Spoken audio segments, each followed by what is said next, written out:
Hello and welcome. I'm Maria Ressa. Joining us today is U.S. Ambassador to the Philippines, Philip Goldberg. In the aftermath of Typhoon Haiyan, Goldberg pushed for stronger ties between the Philippines and the U.S. for humanitarian assistance and disaster response. In April, the two countries signed a defense deal that would increase American troop presence here in the Philippines, allow the U.S. to construct facilities and to store disaster preparedness equipment, among other things. Despite assurances the U.S. does not intend to set up military bases, the deal was criticized for its supposed lack of transparency and one-sidedness. You can weigh in on this, whether you believe that's true or not. Ambassador Goldberg would talk about the two countries' cooperation in light of this new defense deal. He also joins us as the Obama administration weighs its options in response to the threat posed by Sunni militants in Iraq. This is actually a critical time for global affairs. Mr. Ambassador, thank you for joining us. Thanks, Maria. Nice to be with you. Let's talk first about Iraq, because on Friday, 3 Malaysians were arrested, and the Malaysian government special branch said that they were connected to both ISIS, which is the group in Iraq, and the Abu Sayyaf here in the Philippines. I mean, how do you look at Iraq today? What is its place in foreign policy? Well, Iraq, like Syria before it, and the two are very much tied together because ISIS or ISIL as an organization has been involved in both. It started in Iraq and then moved into Syria. And what it's become in many ways is a central point for the international, transnational jihadist movement in the form of both ISIL and in the form of al-Nusra. So there are jihadists from all over the world who want to get there and want to join this battle, which is a very, very troubling sign.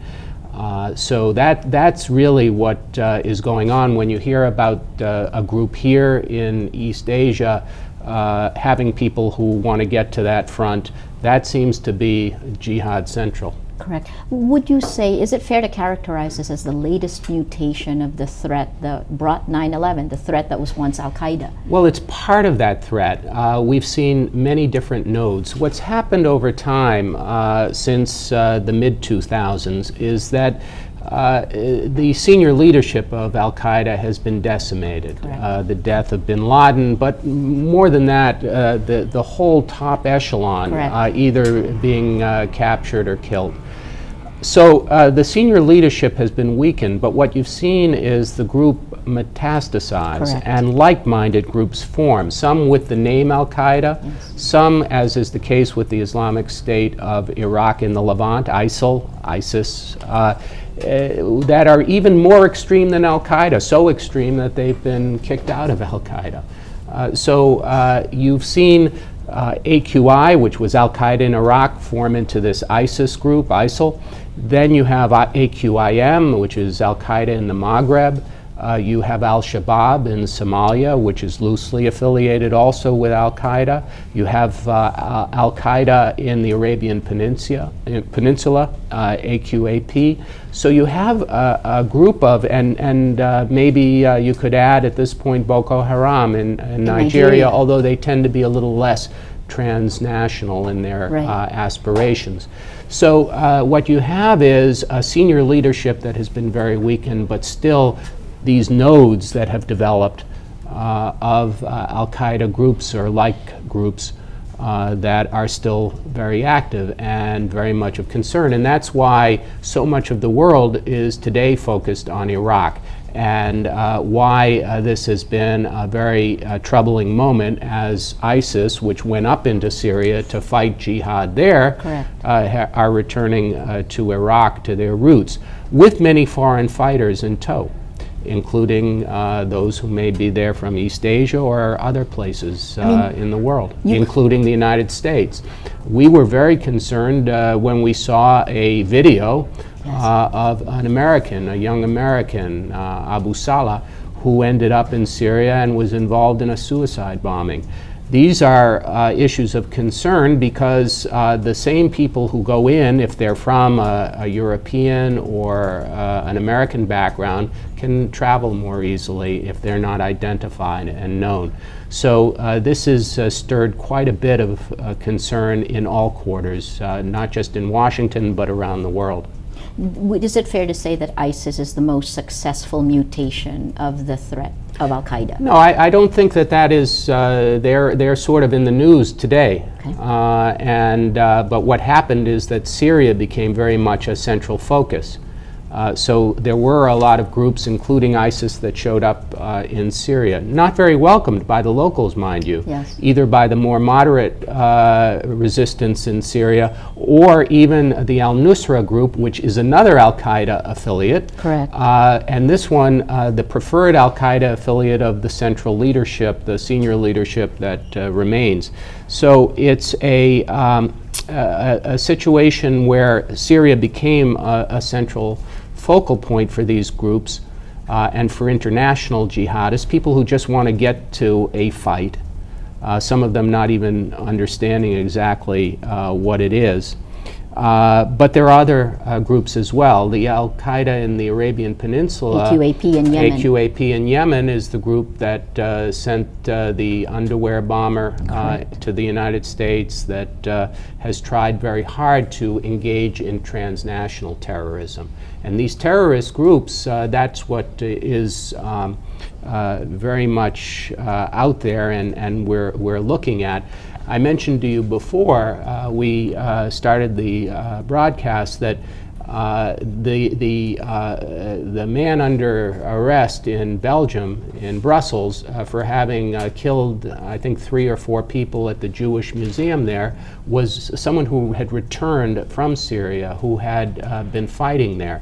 So the concern and the problem is about these people who coming back to their places of origin and have passports, Western passports, and the ability to move all around. Well, that's interesting. So the people who have fought in Syria, Australia has said that it's concerned about its citizens who've come back, and roughly around 200 is the number. In Indonesia, they say there are about 30 fighters that have come back from Syria. Right. In the Philippines, they've said only one, at least our intelligence sources are saying only one has come back. But Malaysia, again with the arrest of these 3, a group of 18 who were bent on joining ISIS in Iraq. What are governments in Southeast Asia? Yeah, I'm not sure, by the way, that it was ISIS necessarily. It could have been al-Nusra, but the point is taken that these groups are, because I think they see their fortunes here on the wane a bit, and so this is where the action is. The fighters that were arrested in Malaysia said that they had trained in the southern Philippines. What role do you see the southern Philippines playing in this? Well, the southern Philippines, in the immediate aftermath of 2001, of September 11th, became an area that we all focused on because of the presence of first Jemaah Islamiyah, JI, and Abu Sayyaf. Jemaah Islamiyah being a foreign group, started in Indonesia, and Abu Sayyaf, a domestic terrorist group here in the Philippines. And we undertook with the Philippine government to try to reduce that threat. And I think it's been very successful as the Philippine Special Forces have built up their capacity and ability to deal with the threat. And so they're far reduced from what they were. But so the southern Philippines, especially the Sulu Islands, became training grounds. We have seen that, but again, I think great progress has been made against it. In 2012, and this is something I wrote about in my book, in 2012 there was a Filipino who was arrested. He was the guy who actually put up a YouTube video calling everyone, all Muslims around the world, to do the jihad in the Philippines. Right. He was arrested and he was getting ready to go to Yemen to join AQAP. How prevalent are instances like this? Well, they are prevalent. That's why there are hundreds, if not several thousand of the foreign fighters in Syria. And it's become a kind of magnet for these people who are looking to become engaged. Again, in part because the opportunities here are not as great. Thank goodness. And particularly with the peace process. So let's go back to the Philippines. Jasodif P, the U.S. Special Forces, came here, and it's been more than a decade, right, that they've been here. How would you assess the mission? Where are we now that we have a new military agreement? Well, I assess the mission to have been very successful in two regards. One, as we were discussing, the threat, we believe, at least the transnational threat, is much reduced. And that is a really good thing, and a lot of progress has been made.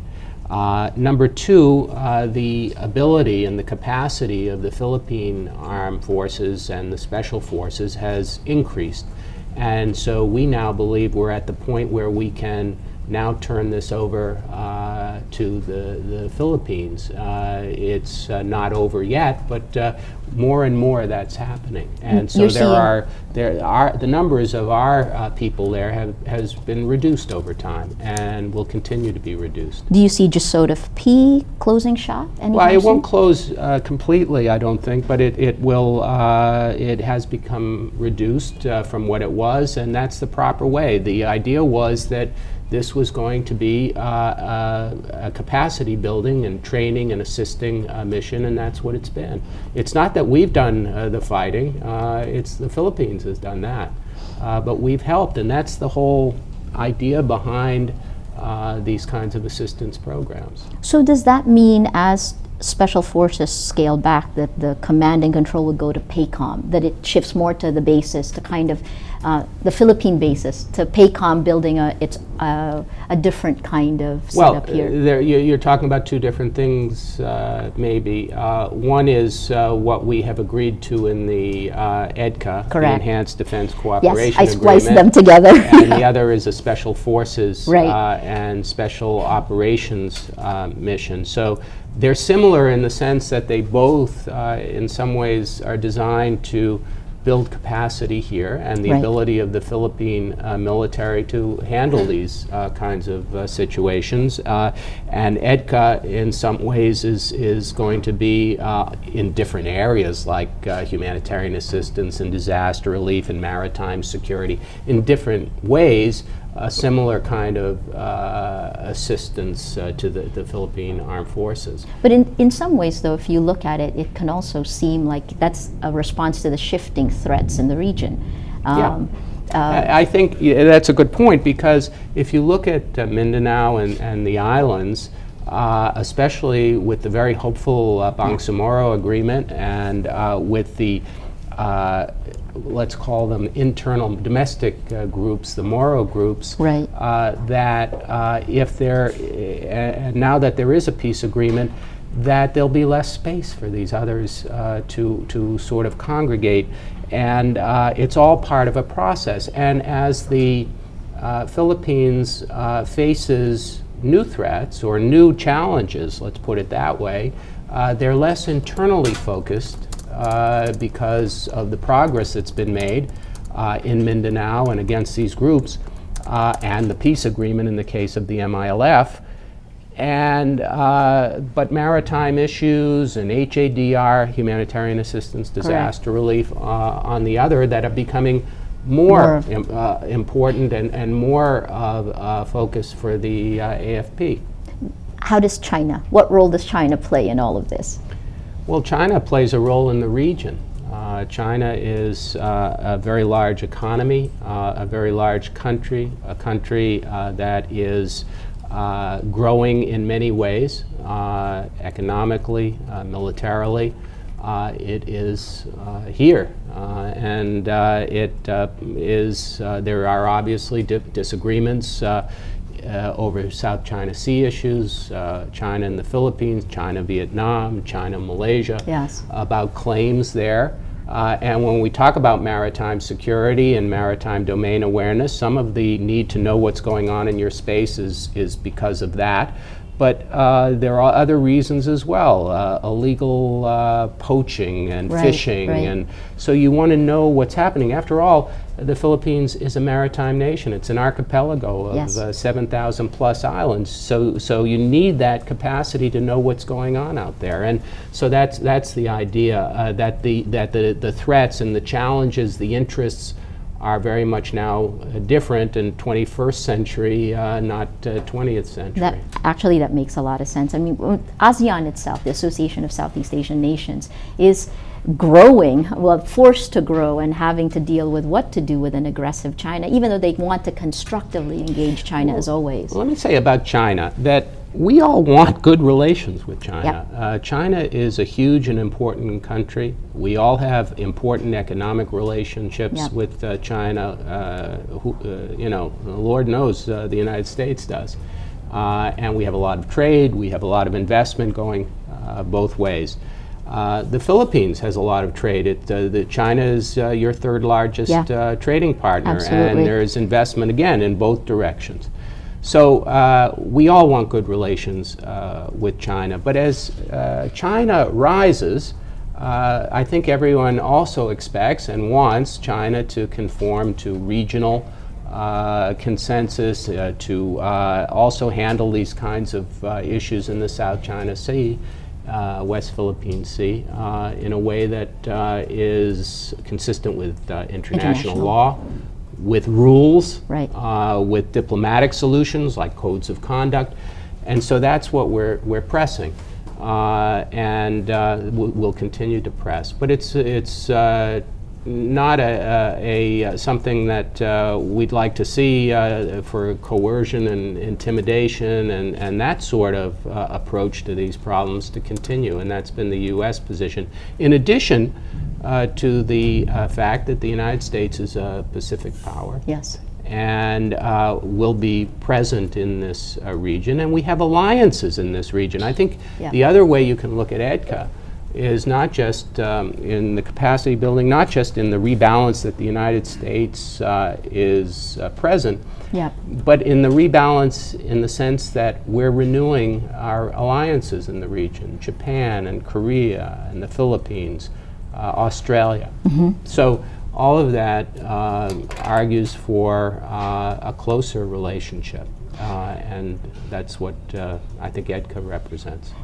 In terms of images, President Obama during his visit here sent out a very strong image, and it's the photo that I remember when he was out of with that me visit. in the photo? No, when he was standing in front of Philippine and American soldiers, and he was in his white shirt. It's a very strong message, I think. What is the message that you wanted, and was it directed at China? Well, it wasn't directed at China. It was directed at the Philippines, and it was directed at Filipinos about our strong historic alliance. In that audience that day were veterans of World War II. They're down to few in number. This year at the Memorial Day event we had at the American Cemetery here in Manila drove that home to me yet again.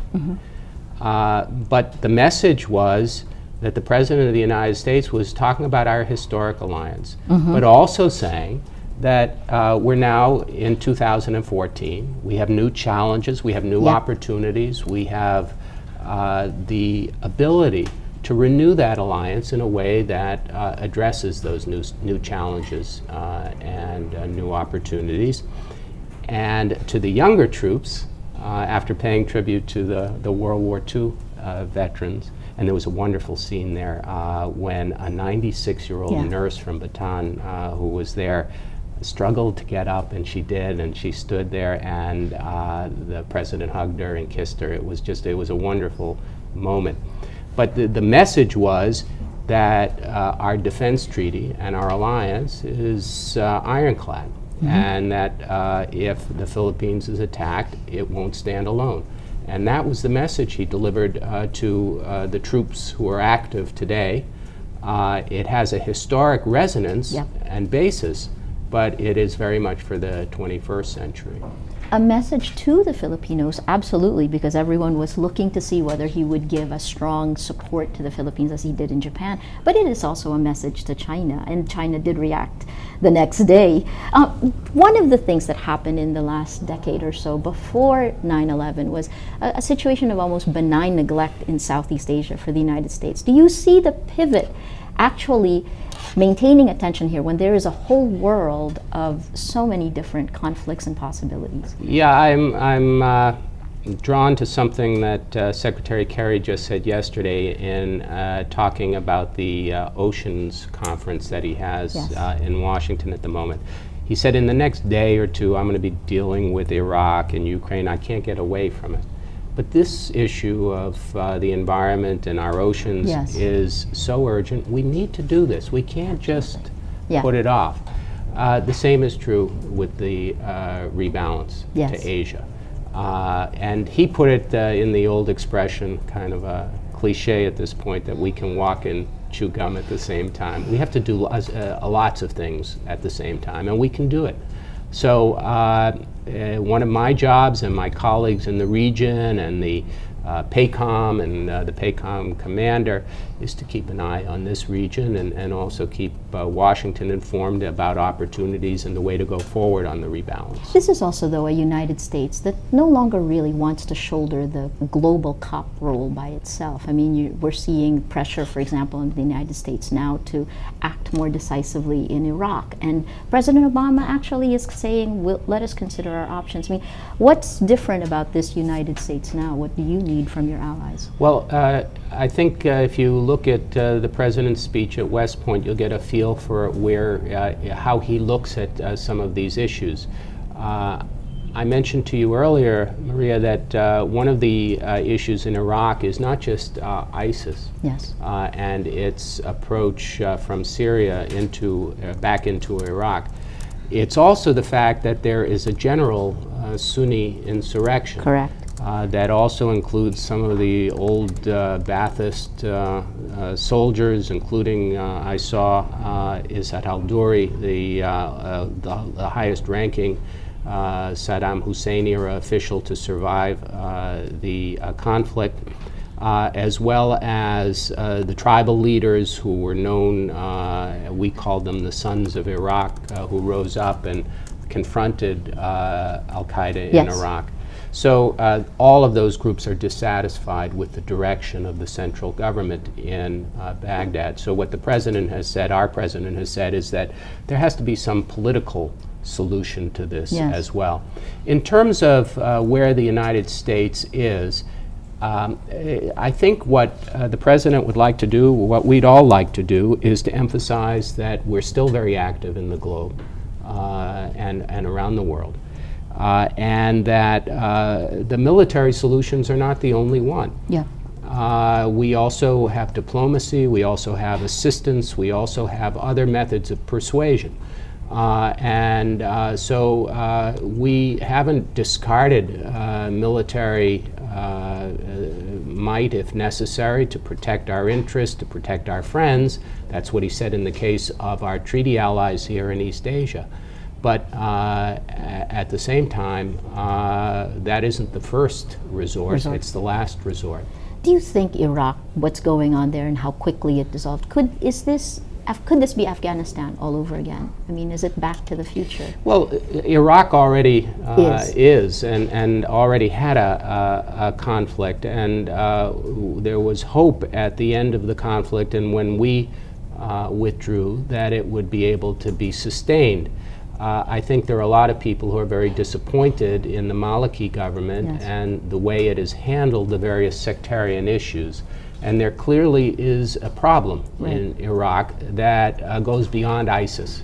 Because the way that al-Maliki government has handled it has actually pushed more people towards ISIS, is that correct? Well, or at least have a more tolerance of them.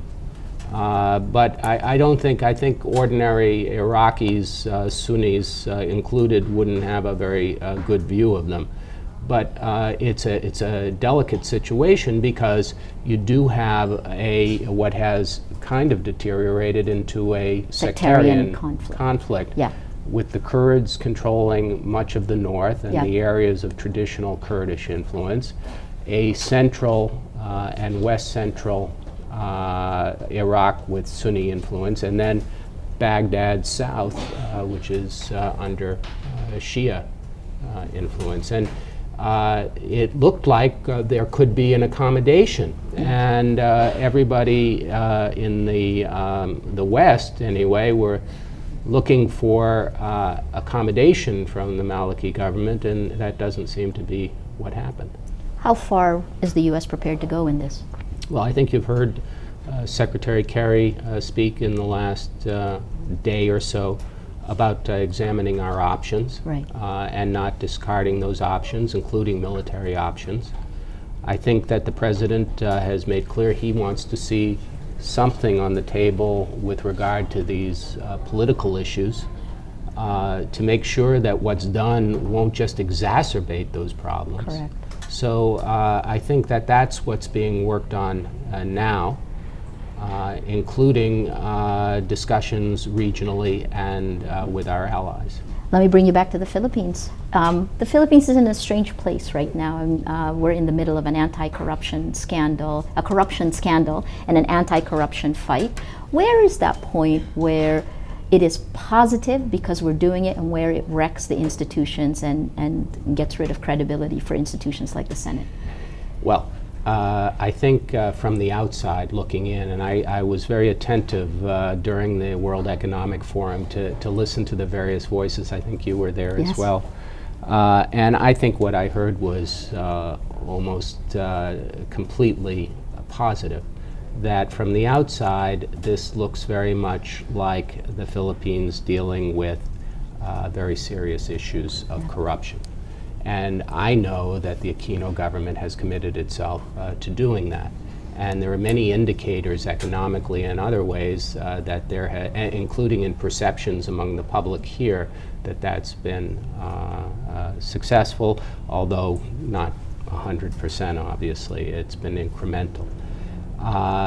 In terms of the institutions here, what we've always supported is democratic development. And we've worked very closely with governments here to help build a solid base in the judiciary and in the democracy of the Philippines. We continue to do that. We work with many cabinet departments and cabinet secretaries, and I feel a commitment at the high level to do those things and carry them out.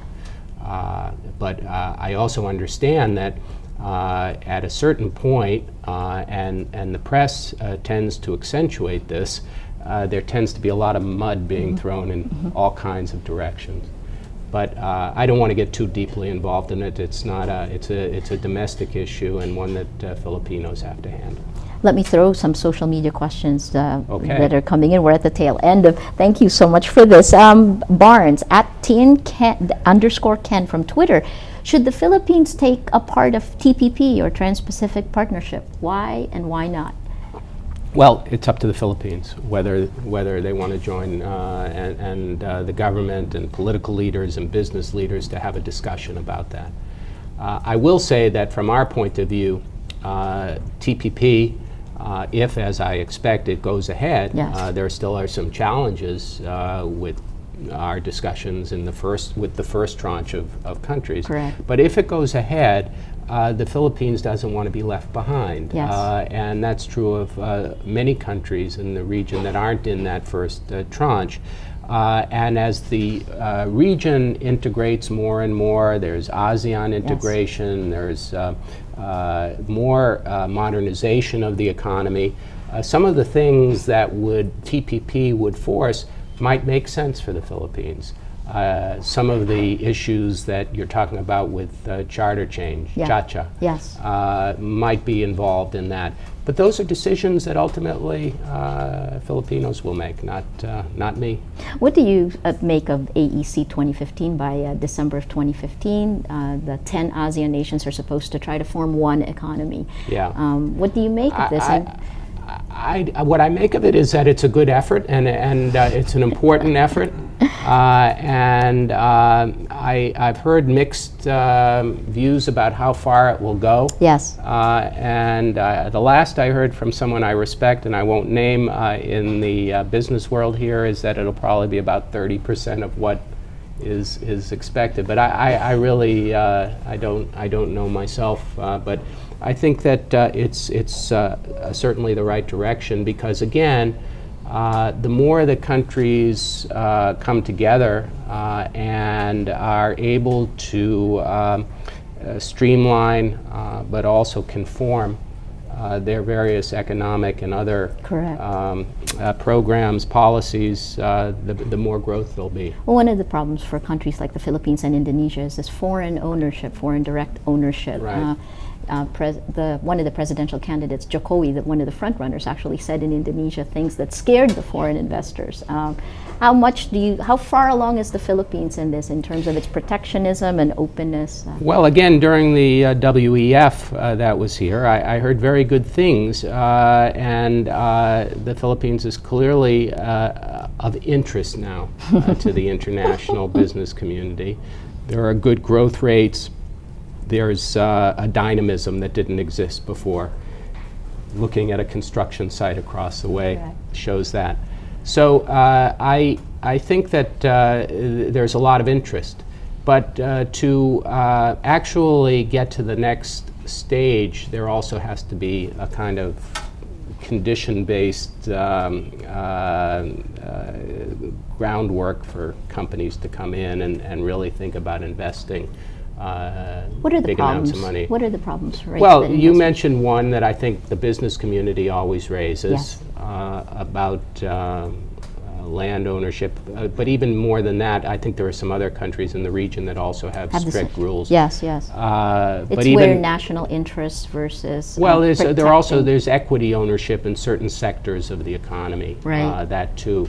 That can be a good thing, but it can also be a drawback. The good thing is that you might have very solid local partners who know how to the local conditions, the local markets, but also there are companies that would rather be in control. You know what, we're coming close to the end. I have like several questions. Let me just quickly cherry pick this one. Has the U.S. identified Philippine bases it prefers to use? The Philippines has mentioned 3 Oyster Bay, Fort Magsaysay, and NETC. This is from Twitter. No, and let me be, it's a good question because it figured prominently in a couple of the newspapers this morning, and one of them was a banner headline. That just isn't the case. We haven't agreed to anything, and what people need to remember is that the next stage in EDCA is going to be a discussion between the two sides that will reach a mutual agreement about where these locations should be and how many people should be there, and that the Philippines will have a say, but so will the United States, and it has to be mutually agreed. So there is no agreement about Ulagan Bay, and there is no agreement about any place as of yet. There are some discussions that are beginning, as is appropriate.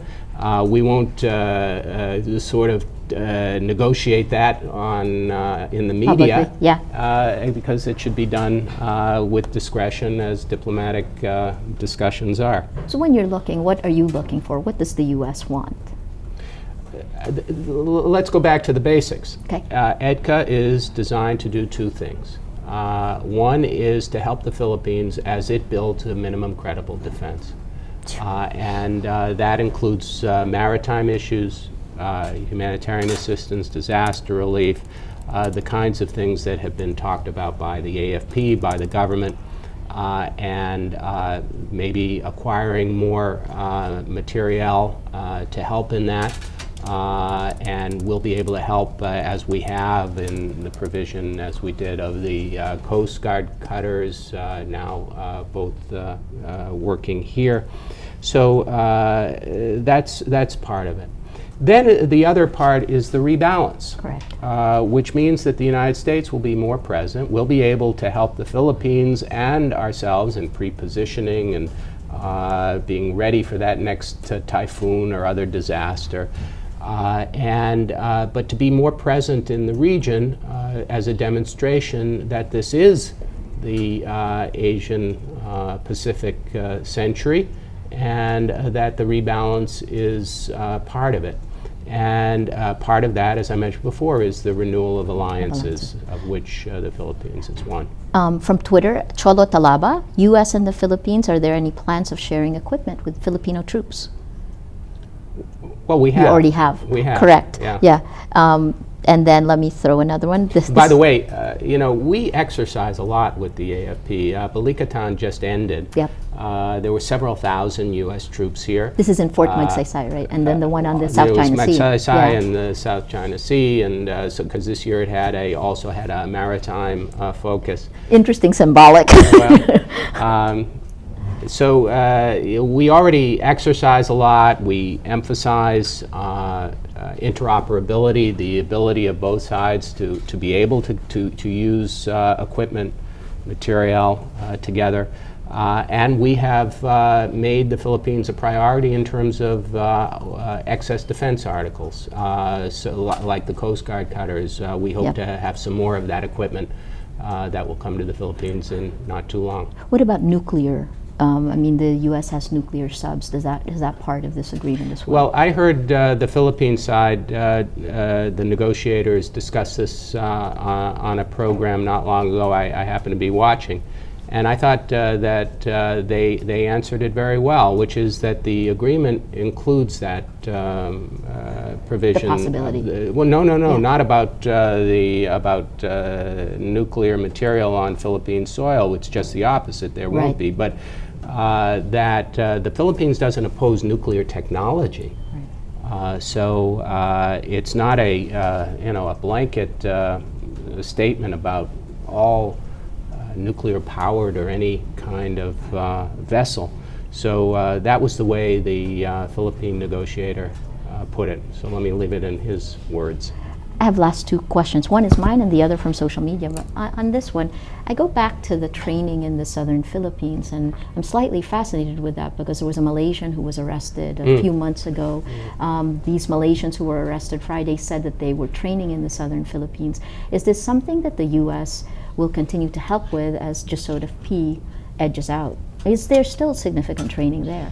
Yes, there will be continued emphasis on it. There will be continued, I think, training. But we're here at the invitation of the Philippines. This isn't our mission alone. It's what the Philippines wants. And I have every indication that the Philippines wants to continue this relationship because it's been successful for the Philippines and for Filipinos. Regardless of what it's done for the United States. This relationship between the Philippines and the United States is fascinating because it's a love-hate relationship. It's the closest, and there are many Filipinos living in the United States. Maybe you're describing your side. Ours is just love. Well, you see, I see. But I mean, how do you balance this now, right? I mean, you see the newspaper headlines that attack the United States for supposedly trying to take advantage of Filipinos, and yet at the same time, the Filipinos themselves, our foreign secretary has actually asked the United States to come in, want a more active engagement. How do you balance all of that? Well, what I like to point out to people is that there are demonstrations here all the time against the United States. And there usually are 100 or 200 people involved in it. And that isn't to denigrate them, but if you look at it, that's what it is. And then you look at public opinion polls, and you see that there are 85% of the more than Americans exactly who have a favorable view of the United States. So I think we can balance it very well. What I do think is that, look, with all of these issues, whether it's EDCA or any other issue that people here want to bring up. First of all, everyone has a democratic right to demonstrate and to say what's on their mind. I just hope that it's done on the basis of some facts, some logic, not emotion and ideology, and not based on some sort of attack. That's all I would hope for, and I'm not always rewarded with what I hope for. You know, the Gallup had a poll that came out in November of last year saying the Philippines was the most emotional country in the world. Singapore was the least emotional. I'll end with kind of a lifestyle question from Mark Anthony Cabrera on Facebook. What does Mark Anthony want to know? He wants to know, what is the one thing you've heard about the Philippines or learned about it that fascinates you the most, and why?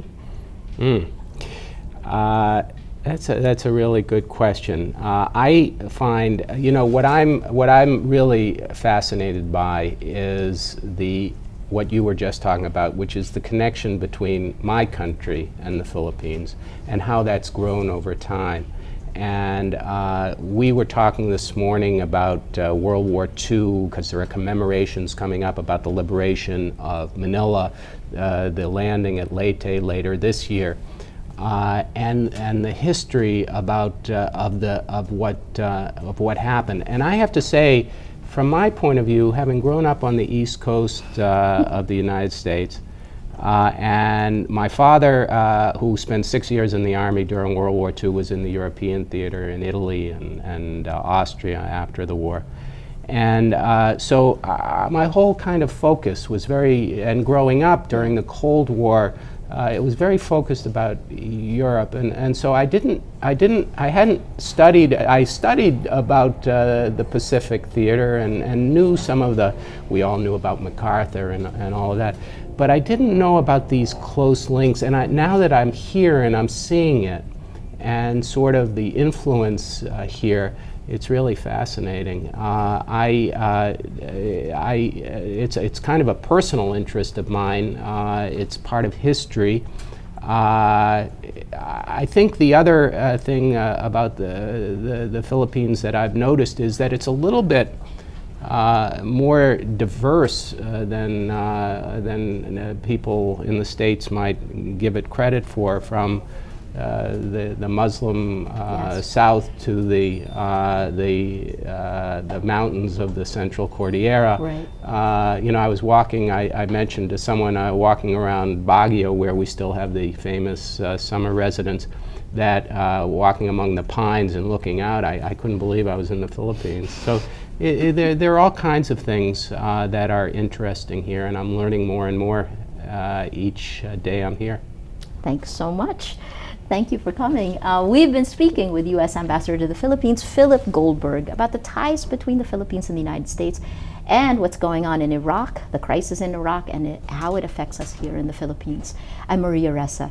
Thank you for watching, and continue tweeting. He's on Twitter. We're on Twitter. Send your questions in. We'll engage.